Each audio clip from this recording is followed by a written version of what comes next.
His tone was a weapon of quiet precision, carving out the exact dimensions of Clara's role in his world. She was to be a function, not a presence. A pair of hands, not a heart. Clara stood in the center of the grand foyer, a space so vast and sterile it felt less like a home and more like the lobby of a futuristic bank. The floors were polished white marble that reflected the cold, recessed lighting from a ceiling 3 stories above. Every sound, the distant hum of the climate control, the soft click of her sensible shoes on the stone, seemed to echo into an indifferent void. On one wall, a monolithic painting of chaotic black and white slashes seemed to absorb all the warmth from the room. On the other, a floating staircase of glass and steel ascended into the shadows of the upper floors. She had been in the house for less than an hour, but she already understood its language. It was a language of polished surfaces, sharp angles, and profound silence. It was a home built to be admired, not lived in. A fortress of wealth designed to keep the messiness of human emotion safely outside its walls. Clara's gaze fell on the small figure standing near the base of the staircase. Leo, 7 years old, according to the file provided by the agency. He was as still and silent as the sculptures that dotted the hallways, a small ghost haunting his own home. He wore a perfectly pressed gray jumper and dark trousers, his dark hair combed neatly. But his eyes, wide and unnervingly vacant, were fixed on a spot on the floor a few feet in front of him. He didn't look at his father. He didn't look at her. He seemed to exist in a pocket of space entirely his own, walled off by a silence more profound than that of the house itself. Richard Ashworth, a man who seemed to be constructed from the same sharp angles as his home, adjusted the cuff of his bespoke shirt. His schedule is on the kitchen tablet. Meals are prepared by Chef Antoine. Your duties are strictly related to housekeeping and laundry. All interactions with Leo are to be managed by his therapists and tutors. Is that understood? You're not here to connect, you're here to clean. The words were delivered with the flat, final authority of a CEO closing a deal. Richard Ashworth didn't raise his voice. He didn't need to. Clara simply nodded, her hands clasped loosely in front of her. She had a calm that seemed to unnerve people like Mr. Ashworth, people who equated stillness with weakness or a lack of intelligence.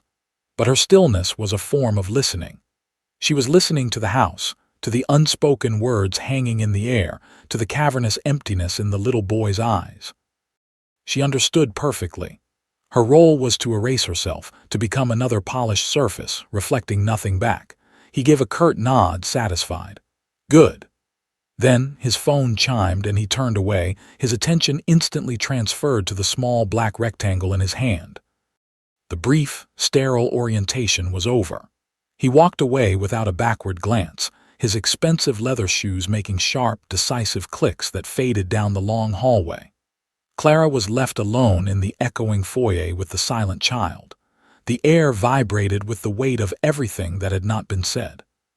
Don't see him, don't speak to him, don't feel for him. The instructions were clear. She was a ghost hired to clean up after other ghosts. For many, this would be a breaking point, a moment of profound indignity. Would you endure this, to be told that your very humanity was a liability in the workplace? She watched Leo for a long moment. He hadn't moved. He hadn't blinked. His small hands were clenched into tight fists at his sides. She could see the tension in his tiny shoulders, the rigid set of his jaw. He was a child holding the world at bay, and it was breaking him. Breaking her own set of silent instructions, Clara turned not toward the utility closet where her supplies were, but toward the kitchen. It was as sterile as the rest of the house, a gleaming expanse of stainless steel and white quartz. She moved with a quiet efficiency, opening and closing cabinets with barely a whisper. She found a small, simple ceramic mug, plain white, without the ostentatious family crest that adorned the other china. She warmed some milk, added a spoonful of cocoa powder and whisked it until the scent, rich and sweet, began to timidly fill the cold air. She carried the cup back to the foyer. Leo was still in the same spot, a miniature statue of sorrow.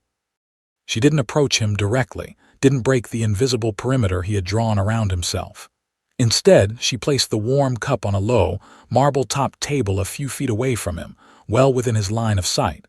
She didn't say, "Here, I made this for you." She didn't smile or try to catch his eye.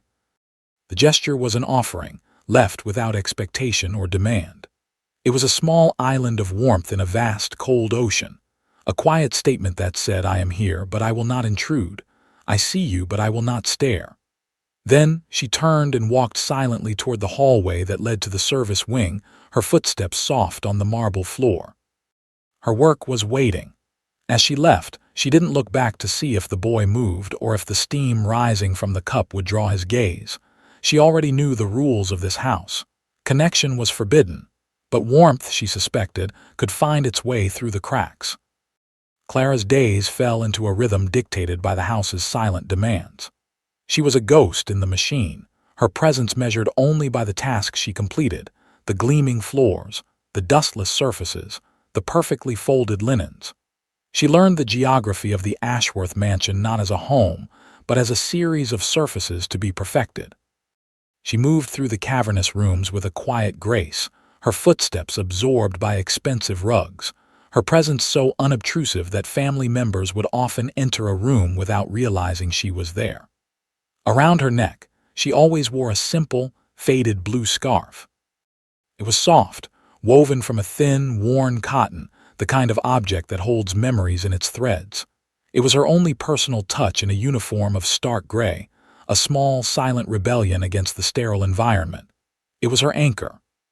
When the coldness of the house felt particularly acute, she would subtly adjust it, the familiar texture a brief, grounding comfort. In her quiet diligence, Clara saw what no one else did. She was a student of the unseen, an archaeologist of discarded moments. She noticed that Leo's expensive, chef-prepared lunches always came back to the kitchen untouched. The perfectly sculpted vegetables and artistically arranged proteins moved around the plate to simulate consumption. She discovered his secret collection of small, smooth stones, hidden away in the back of his sock drawer like precious jewels.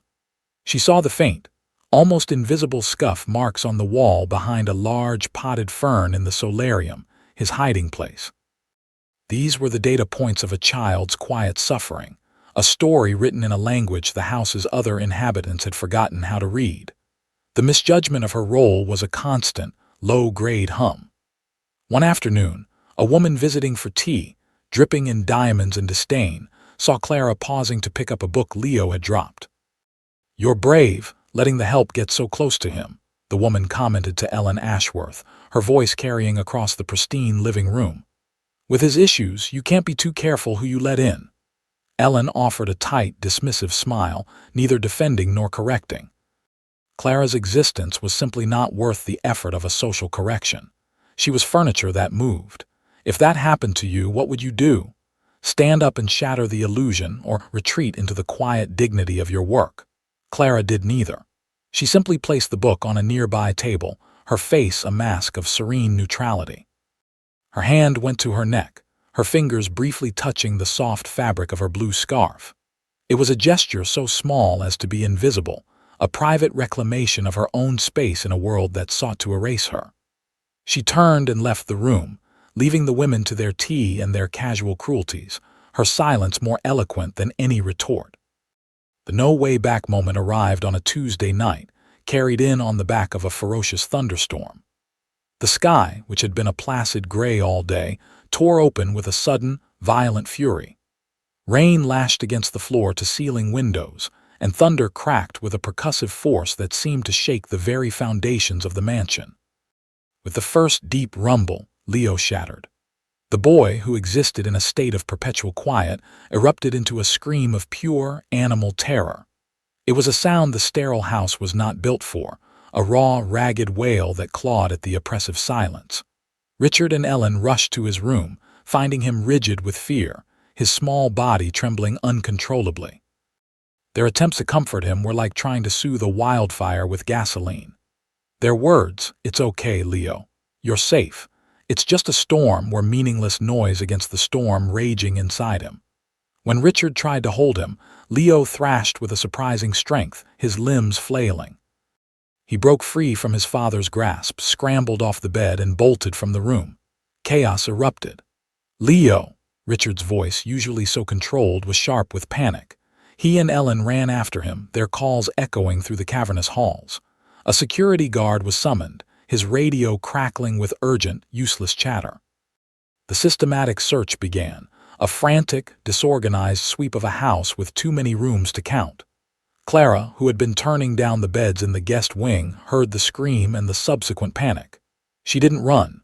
She didn't join the search party. She stood still in the hallway, closed her eyes, and listened past the noise. She listened for the silence. Where would a small, terrified animal go to escape the thunder? Not to a big room, but a small one, a dark one, a place to disappear. She walked with a calm purpose that was a stark contrast to the frantic energy around her. She bypassed the living rooms and studies, heading up the back staircase to the second floor. She walked down a dimly lit hall to a small, unassuming door, a linen closet. She turned the knob and pulled. Inside, huddled in the far corner behind stacks of starched white sheets, was Leo. He had wedged himself into the small space, his knees pulled up to his chest, his hands over his ears. He was shivering, his breath coming in ragged, terrified gasps. Clara didn't speak. She didn't rush toward him. That would only frighten him more. She simply sat down on the floor just inside the closet, leaving the door ajar to let in a sliver of hallway light, and she began to hum. It was a low, steady, tuneless melody, the kind of sound that is more of a vibration than a song. It was a sound that asked for nothing. After a minute, she reached into her pocket, pulled out one of the smooth gray stones she'd found on the driveway earlier that week, and began rubbing it with her thumb, the repetitive motion a quiet anchor in the storm. Slowly, Leo's shivering subsided. He lowered his hands from his ears. He watched her, his wide, dark eyes gleaming in the dim light. After what felt like an eternity, he unfolded himself and crawled the few feet across the floor, collapsing into her lap and burying his face in her apron. She wrapped her arms around him, her humming never ceasing, a steady, quiet beacon in his terrifying darkness. That is where Richard found them minutes later, his face pale with a mixture of relief and stunned disbelief. He saw his son, the boy he couldn't reach, being held by the woman he had instructed to remain invisible. The rules of the house had been irrevocably broken. In the wake of the storm, something in the house's emotional atmosphere shifted. The unspoken rules remained, but Clara began a quiet campaign of gentle subversion. Her actions were never overt, never challenging, but they began to weave a new, invisible architecture of care around Leo. She established a series of small, predictable routines, anchors in his otherwise unpredictable world. Each morning, when she went to tidy his room, she left a small, folded napkin on his nightstand. On it, she drew a simple sun with a smiling face. It was a silent good morning, a promise of consistency. At breakfast, she learned to cut his toast into 4 perfect squares, the crusts carefully removed, arranging them on the plate in the exact same pattern every day. When he came home from his tutoring sessions, a glass of milk was always waiting for him on the kitchen counter, not too cold, just the way he liked it. These were not the grand therapeutic interventions recommended by his team of specialists. They were small, almost imperceptible acts of noticing. They were a language of care spoken in gestures, not words. And Leo, a boy starved of consistency, began to respond. The tension in his small shoulders eased. The rigid, guarded look in his eyes began to soften. There were fewer silent, withdrawn episodes. He started leaving his own signs for her, a particularly smooth stone placed on the edge of the kitchen counter, a silent gift. The change was tangible enough that Dr. Evans, his expensive child psychologist, noted it in her weekly report. "Significant reduction in anxiety-related behaviors," she wrote, her pen scratching across the page during her session with Richard and Ellen. "Spontaneous improvement in mood regulation. The new medication regimen we started last month is finally showing its efficacy." Richard, sitting in his leather office chair, felt a wave of relief. It was validation. The problem was complex, but it was solvable through the correct application of resources. He had hired the best, and the best were getting results. "Excellent," he said, glancing at the report. "I knew we were on the right track." Later that day, Clara was in the office, dusting the bookshelves. She overheard Richard on the phone with his wife. "Dr. Evans is very pleased," he said, his voice imbued with a rare hint of paternal pride. She said, "The progress is remarkable. It was the right call to adjust his meds, worth every penny. Clara continued her work, her cloth moving in slow, deliberate circles over the polished mahogany. She felt no anger, no resentment, only a quiet, hollow sadness. They saw the results, but they were blind to the cause. They were celebrating the rain, having never once looked up to see the clouds that brought it. Her work was essential, yet she remained utterly invisible. The bond between them, woven in a thread of silent gestures, finally found a voice. It happened on a quiet Thursday afternoon. Clara was in the laundry room, the warm, clean scent of detergent filling the air.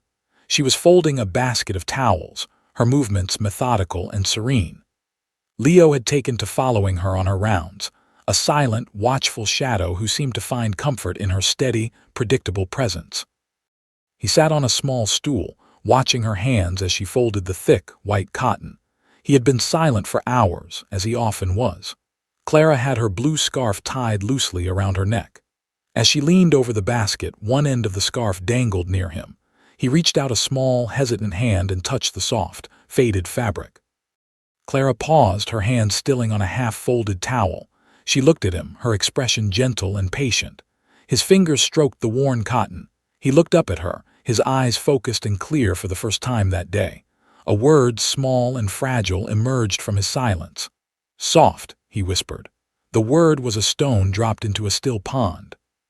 It was the first word he had spoken to anyone in nearly 6 weeks. It was not mama or dada. It was a simple sensory observation, a connection to the world made through her. Clara's heart ached with a sudden, fierce tenderness. She gave him a small, slow smile. "Yes," she whispered back, "it is." From that day on, their secret language deepened. He started to hum, a quiet, tuneless sound that was a perfect echo of the melody she used to soothe him. It became his self-regulation, a tool he borrowed from her to calm the storms inside him.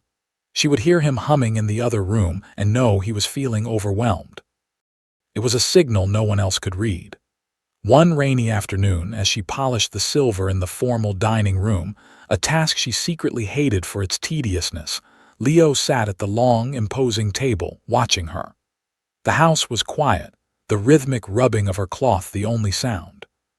He spoke again, his voice barely a whisper, not wanting to break the spell of the quiet room. "Does it get lonely when it's quiet?" The question was so unexpected, so profound, that Clara stopped her work. She looked at the small boy at the end of the massive, empty table and saw not a patient or a problem, but a deeply perceptive soul. She thought for a moment before answering. "Sometimes," she said, her voice just as soft as his. "But we have our humming, don't we?" He nodded, a flicker of a smile on his lips. It was a conversation of 2 sentences, but it was more intimate and real than any of the therapeutic dialogues that filled his days. They were 2 quiet people in a loud, empty house, and they had found each other. The family's emotional ecosystem, a fragile structure built on professional distance and paid for solutions, could not tolerate an anomaly it couldn't control. Clara and Leo's quiet bond, blossoming in the shadows of the house's cold indifference, was just such an anomaly. And it was about to be dragged into the light. The breaking point came during a small, formal dinner party Richard and Ellen were hosting for a few of Richard's business associates. Leo was expected to make a brief, polite appearance before being whisked away by his evening nanny. He was dressed in a miniature suit, his hair slicked back, looking like a tiny, miserable CEO. He walked into the dining room, his eyes scanning the faces of the strangers until they found Clara, who was standing discreetly by the serving station, ready to clear the appetizer plates. When it was time for him to leave, his mother, Ellen, reached for his hand with a practiced public smile. "Say good night, Leo." Leo flinched away from her touch. He darted across the room and clung to Clara's leg, burying his face in the fabric of her gray uniform. A sudden, sharp silence fell over the dinner table. The guests froze, their forks hovering mid-air. Ellen's smile faltered, her face tightening into a mask of pure mortification. In that single public act of rejection, Leo had shattered the carefully constructed facade of their perfect family. He had chosen the help. Clara stood frozen, the warmth of the boy's small body a stark contrast to the icy chill that had just descended upon the room. She gently placed a hand on his back, a purely instinctual gesture of comfort. Later that night, long after the guests had departed, Ellen confronted her in the kitchen. Her voice was no longer the smooth, polished tone of a society hostess. It was a low, venomous hiss. "What do you think you're doing?" Ellen demanded, her arms crossed tightly over her chest. Clara was taken aback. "Ma'am, don't play dumb with me. This thing you're fostering with him, it stops. Now." She gestured vaguely, as if the bond itself were something dirty. "He humiliated me tonight, in front of Richard's partners. He embarrassed this family because of you." "I only want to help him feel safe," Clara said softly. "That is not your job." Ellen's voice rose, cracking with a mixture of anger and something that sounded almost like jealousy. "You are overstepping. You are making him dependent on you, manipulating him. You are the maid, that is all you are. Do you understand me? If this continues, you're gone." The threat hung in the air, cold and sharp. The trap was now clear. To care for the boy was to risk her livelihood. To follow the rules was to abandon him. The quiet, invisible line had been crossed, and now it had been redrawn in bright, unyielding red. Richard Ashworth was a man who solved problems by eliminating variables. The emotional variable of Clara's connection to his son was now officially a problem. The next morning, he summoned her to his office, the one room in the house that was even more imposing and impersonal than the foyer. He didn't invite her to sit. He stood behind his massive desk, a barrier of polished wood and power between them. "Clara," he began, his tone disarmingly reasonable. "Ellen and I appreciate the care you've shown Leo. We truly do. However, your role here is becoming complicated." He picked up a pen, tapping it on his desk blotter.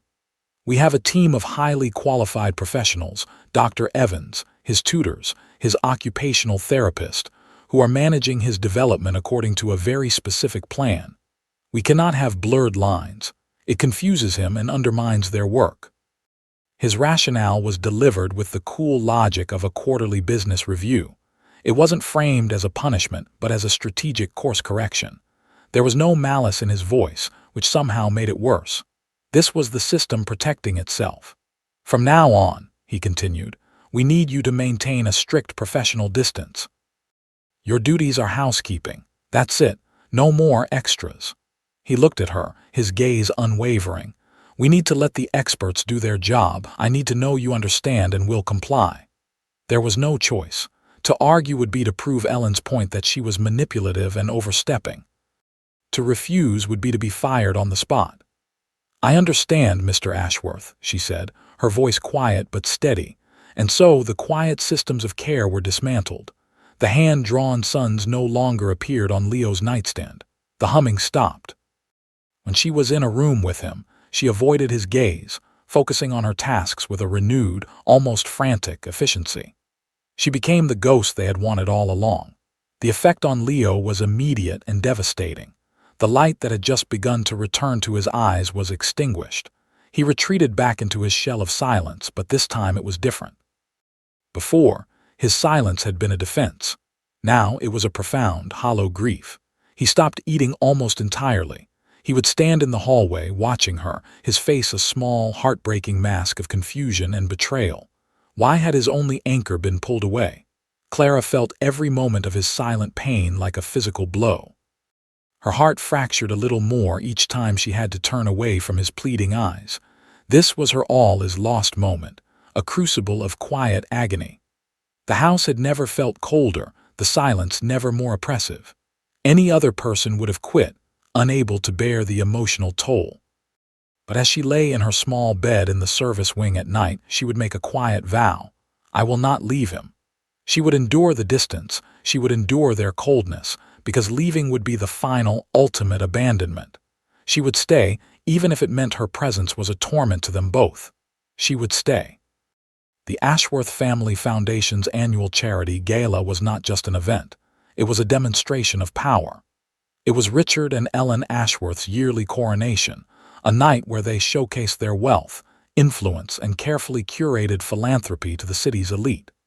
This year, it was being held at their estate, turning their home into a glittering stage.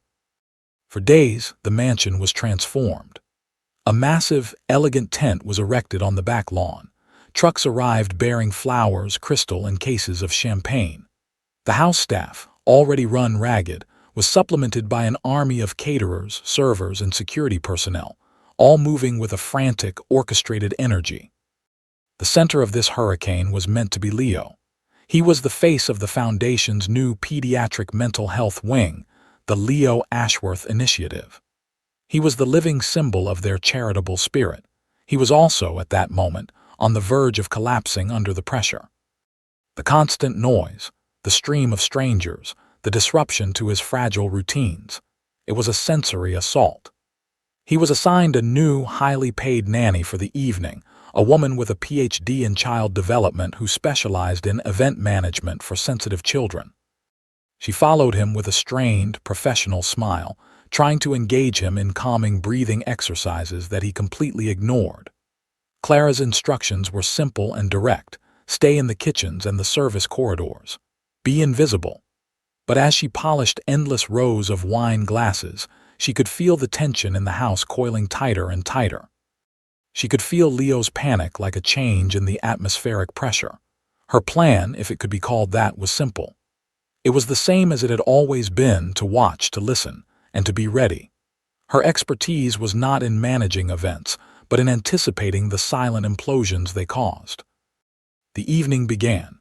Guests in tuxedos and shimmering gowns filled the foyer, their laughter echoing off the cold marble. Music swelled from the tent. Richard and Ellen stood at the entrance, a radiant, powerful couple, accepting compliments on their home, their generosity, their perfect life. At 9 o'clock, they took the stage in the main tent to deliver their welcoming address. The crowd quieted, their faces upturned toward the spotlight. It was at that precise moment, under the full glare of hundreds of eyes, that a security guard approached the stage and whispered urgently in Richard's ear. A flicker of annoyance, then concern, crossed Richard's face. He leaned over to Ellen. Her smile froze, then vanished. The carefully constructed performance had just come to a grinding halt. From the back of the room, a new, frantic energy began to spread. Whispers turned into murmurs. Leo was gone. Panic, once unleashed in a crowd like this, is a contagion. It rippled through the gala, a wave of hushed, urgent whispers. The music faltered and died. Security guards began to move through the guests, their voices low and professional, but their eyes betraying a frantic tension. "Have you seen a small boy? Dark hair, gray suit." Richard and Ellen were off the stage, their faces pale masks of fear, directing a search that was rapidly descending into chaos. But Clara did not join the frantic sweep of the grounds. She did not run through the hallways calling Leo's name. As the tide of panic flowed out toward the gardens and the guest house, she moved against it, walking with a quiet, certain purpose back into the silent, deserted mansion. She knew. She had always known his safe places. She bypassed the bedrooms and the library, the places the security team was searching first. She headed down the back staircase, past the bustling, now confused kitchen staff, and into the basement corridor. The air grew warmer, filled with the hum of machinery. She opened the door to the laundry room. The room was dark, save for the single green light on the front of a washing machine. It was warm and smelled of clean linen and her lavender-scented detergent. And there, huddled in the corner behind a large canvas hamper, was Leo. He wasn't crying. He was sitting perfectly still, and clutched in his small hands, pressed to his face, was her faded blue scarf. She had left it on a folding table earlier in the day, and he had found it, a tangible piece of his only anchor. She didn't startle him. She simply sat on the cool tile floor a few feet away and began to hum her quiet, steady tune. It was Richard who found them. He burst into the room, his breath coming in ragged gasps, his perfect tuxedo now rumpled. "Leo!" The name was a cry of pure, desperate relief. Leo didn't run to him. He looked up, his eyes wide in the dim light. He held up the scarf. He looked directly at his father, the most powerful man he knew, and delivered the sentence that would dismantle his entire world. "I only feel safe when it smells like you," he said, his voice small but clear, gesturing not to Richard but to the worn piece of fabric in his hands. Richard froze. The words struck him with the force of a physical blow. All his power, all his money, all the experts and nannies and strategic plans, None of it could provide the one simple thing his son needed: safety. And that safety, that feeling of home, was embodied in the scent of the woman he paid to scrub his floors. The carefully constructed wall between his corporate, problem-solving mind and his shriveled, neglected heart crumbled into dust. He looked at Clara, who was simply watching Leo with an expression of profound, unconditional tenderness. He saw her, truly saw her for the first time, not as an employee, not as a function, but as the unwavering center of his son's world. He sank to his knees, the exhaustion and fear of the last hour finally hitting him. He looked from his son to Clara, and his voice when he spoke was thick with a humility he had never known. "You're not here to clean," he whispered, the words a surrender and a revelation. "You're here because you stayed." The day after the gala was unnervingly quiet. The trucks were gone, the tent was being dismantled, and the house was slowly being returned to its state of sterile order. But the emotional architecture had been permanently altered. The silence was no longer empty. It was heavy with unspoken truths. Richard found Clara in the kitchen, meticulously wiping down the quartz countertops as if it were any other morning. The sheer normalcy of her routine felt like a quiet judgment on the chaos of the night before. He looked tired, older, the polished veneer of the CEO stripped away to reveal a man adrift. He didn't know how to begin. He was a man who negotiated billion-dollar mergers, but the simple act of apology felt like a foreign language. He cleared his throat. "Clara," he began, his voice rough. I'm sorry, for everything." It was clumsy, inadequate, but it was real. He then retreated to the language he understood: transactions. "I want to make this right. We'll double your salary, triple it. You can have the head of household position, a full staff under you. Whatever you want, you just name it." He was trying to fix it, to put the pieces back in a way that made sense to him, to restore order through compensation. Clara finished wiping the counter and turned to face him, her hands calm at her sides. She listened patiently, her expression unreadable. When he was finished, she gave a small, almost imperceptible shake of her head. It wasn't a rejection of his offer, but of his entire premise. This couldn't be fixed with money. This was her moment for revenge, for a triumphant "I told you so." It was her chance to demand justice for the slights, the insults, the enforced invisibility. But Clara's spirit wasn't built for vengeance. It was built for healing. "Mr. Ashworth," she said, her voice soft but carrying an undeniable weight. "Your money can't buy what Leo needs." She paused, letting the truth of the statement settle in the quiet room. He needs consistency. He needs a place to feel safe, and he's not the only one. This was her choice of soft justice. It was not about retribution, it was about reformation. "There are thousands of other children like him," she continued, "lost in families who love them but don't know how to reach them. Families who think the answer is another expert, another program, another pill." She looked directly at him, not as an employee to a boss, but as one human being to another. "Your foundation. It builds monuments. It puts your name on the sides of buildings." She took a quiet breath. Perhaps it could learn to build anchors instead. It wasn't an accusation. It was an invitation to transform his pain and his failure into a legacy of quiet, meaningful care. Richard Ashworth, for the first time in his professional life, was presented with a strategy so simple, so profoundly human, that it completely bypassed his corporate instincts. He didn't send the idea to a committee or commission a feasibility study. He acted. The Ashworth Family Foundation underwent a seismic shift. Its board, accustomed to reviewing proposals for state-of-the-art medical equipment and gleaming new hospital wings, was presented with a new initiative, startling in its simplicity: the Anchor Program. The program's mission was not to fund research or construct buildings. Its purpose was to recruit, train, and place long-term, in-home caregivers with families of children experiencing emotional trauma or social-emotional challenges. It was built entirely on Clara's philosophy. It valued presence over procedure, consistency over credentials. It was a program designed to find and empower the world's Claras. Richard didn't just fund the program, he insisted she build it. "I don't know how to do this," he admitted to her, a rare and humbling confession. "But you do," Clara accepted. Her transition from the service wing of the mansion to the executive wing of the foundation was quiet and seamless.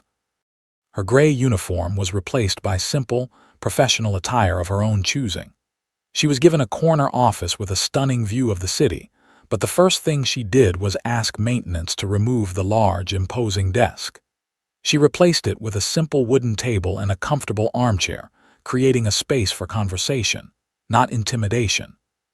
On the wall opposite the door, she hung a single object, mounted in a simple, unadorned frame, her faded blue scarf.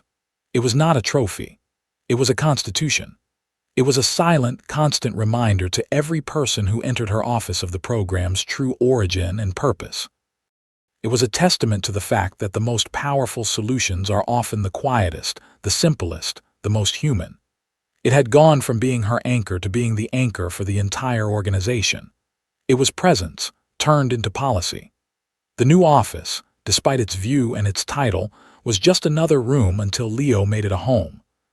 He visited her a few weeks after the program had launched, walking in not with the timid hesitation of his past self, but with a quiet confidence that was still new and fragile. Clara was on the floor, surrounded by boxes of art supplies, sorting colored pencils into small bundles for the program's welcome kits for new families. She looked up and smiled. "Just in time," she said. "I need help with the blues." Leo sat down on the floor beside her without a word and began sorting the pencils, his small hands moving with a newfound purpose. There was a comfortable silence between them, the kind that exists only between people who have no need for words to understand each other. They didn't speak of the gala, or the storm, or the long, painful silence that had been enforced between them. There was no need to excavate the trauma. They were simply two people in a quiet room building something new. After a few minutes, Leo paused and looked up at the wall where the blue scarf hung in its frame. He looked at it for a long time, his expression thoughtful. "That was my favorite," he said, his voice matter of fact. Clara's heart swelled. It was his way of acknowledging their past without having to relive it. It was closure, delivered in 3 simple words. "I know," she replied softly. "It's here to remind me what works." In that moment, her identity, which had been so brutally defined and confined by others, was fully reclaimed. She wasn't the help. She wasn't even the woman who saved Leo. She was Clara, the architect of the Anchor program, a woman whose worth was now defined not by the tasks she performed, but by the quiet, healing system she had created. Leo didn't need her to be his personal anchor anymore. He was learning to be his own, and she was now building anchors for countless others. Her personal healing was not in forgetting her past, but in transforming it into a purpose that was entirely her own. The official launch of the Anchor program was the antithesis of an Ashworth gala. There were no flashing cameras, no string quartet, no ice sculptures. It was a small, dignified press conference held in the Foundation's modest event space. The audience was not composed of society elites, but of child psychologists, social workers, and the first group of families enrolled in the program. Richard Ashworth stepped to the podium, looking less like a billionaire CEO and more like a humbled father. His prepared speech was short and direct. He didn't tell the dramatic story of the gala or his son's disappearance. To do so would have been to exploit his family's pain, turning their healing journey into a public relations narrative. He knew, instinctively, that Clara would not have wanted that. Instead, he focused on the principle. For years, this foundation has operated under the belief that the biggest problems require the biggest, most expensive solutions, he began, his voice steady. We believed in the power of buildings, technology, and top-down expertise. We were wrong. He paused, his eyes finding Clara, who was seated in the front row. "We have learned," he said, "that the most profound changes do not come from the grandest gestures, but from the quiet, steady presence of someone who chooses to stay when it would be easier to leave.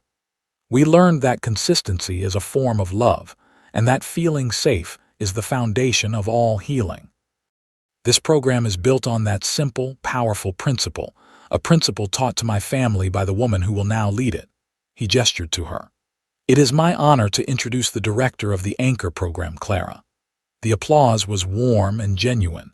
It wasn't for a hero who had swooped in to save the day. It was for an architect, a visionary. The credit was specific and sincere, focused on her competence, her philosophy, and her quiet strength. Clara stood and gave a simple, gracious nod. She didn't need a grand speech. The existence of the program, the presence of the families in that room, was all the speech she needed. Recognition done right, agree. Clara stood before the first cohort of trainees for the Anchor program. There were 12 of them, men and women from different backgrounds, all possessing the same rare quality, a quiet, centered presence. They sat in a circle in the Foundation's training room, a space designed with soft lighting and comfortable chairs to feel more like a living room than a classroom. Clara didn't stand at a podium or use a PowerPoint presentation. She sat in the circle with them. After speaking for a while about the core principles of the program, consistency, observation, non-judgmental presence, she reached into a simple canvas bag beside her. She pulled out a soft blue scarf, nearly identical to the one that hung in her office. She held it up for the group to see. "Your most important tool will not be found in any textbook," she said, her voice resonating with a gentle authority. "It will not be a therapeutic technique or a behavioral strategy. It will be your consistency. It will be the scent of safety you bring into a room. It will be the steady, predictable rhythm of your care." She let her eyes travel around the circle, meeting the gaze of each trainee. "A child once held onto a piece of fabric," she continued, her voice softening with the memory, "because it was the only thing in his entire world that felt steady and safe. That child is now a thriving young boy, but that piece of fabric," she said, holding the scarf, "was never the solution. The person who wore it was." She folded the scarf and placed it in the center of the circle. "This is what you are. You are not just caregivers. You are the steady place. You are the anchor. When a child feels lost in a storm, they will hold onto the simple, tangible proof of your presence." Did the object's meaning change for you too? The worn scarf, once a private symbol of her own endurance and Leo's silent trust, had been transformed. It was no longer just her story. It had become a teaching tool, a universal symbol for the program's entire mission. Its meaning had expanded from a personal comfort to a professional philosophy, a quiet legacy now being passed into the hands of others. Years passed. The Anchor program grew, its quiet, profound impact spreading from family to family, a gentle ripple of healing.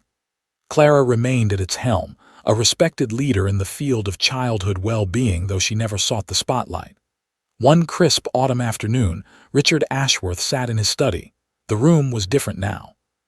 The imposing, sterile desk was gone, replaced by a warm, wooden table. Family photos had replaced the abstract art. The house was no longer a monument. It was a home, filled with the comfortable, low-key hum of a happy life. He was holding a thick envelope from a prestigious university on the East Coast, known for its art program. He had already read the letter inside, and a quiet, proud smile graced his lips. He slid the acceptance letter out again, and tucked inside it was a small, folded napkin. He unfolded it gently. On it was a hand-drawn sun, its rays spreading out in bright, confident yellow and orange strokes. In the corner, in Leo's now mature handwriting, were 2 words: "We did it." Richard looked at the drawing, a perfect echo of the small, silent gifts Clara used to leave on Leo's nightstand all those years ago. It was a symbol that had been planted in a time of darkness and had now blossomed into a language of shared joy and accomplishment. The small, quiet act of care had not just healed a wound. It had been absorbed into Leo's very being, becoming a part of the way he communicated love and hope. The camera of the mind holds on that small, powerful drawing. The legacy of a quiet maid was not in the foundation that bore her imprint, but in the simple, hopeful gesture of a sun drawn on a napkin, a testament to the fact that the most enduring changes are not the loudest, but the most steadfast. The room, once so cold and empty, had been changed forever. Sometimes justice arrives without applause, not as a thunderclap, but as the quiet, steady warmth of the morning sun.